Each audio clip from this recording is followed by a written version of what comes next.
Hindi natin Correct. yan ni ano eh. Kasi boxing, they risk their lives. Literally, di ba? Yun na Pag nga. Ako lang matabang, gusto ko lang sabihin, maaaring hindi kami magkasundo, maaaring kinikriticize ko siya, pero not to the point na gusto ko namang mawala sa kanya yung trabaho niya. Hindi naman tayo ganun eh.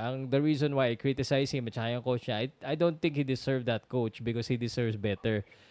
Because I want him to win. Because I don't think may natutulong sa kanya yung Jason aside from inspiration. Sabi ko, diyan ka lang, kumuha ka ng bagong trainer. But it seems like siya pa rin talaga ang magiging trainer, which is wala na akong magagawa. So, we criticize, we tell him, pero hindi po ako yung nagko-complain. Kung may mag-complain man dahil sa mga kagaguhan na nangyayari, hindi ako yon, but I am here to tell you what I see, kung ano yung sa tingin kong tama.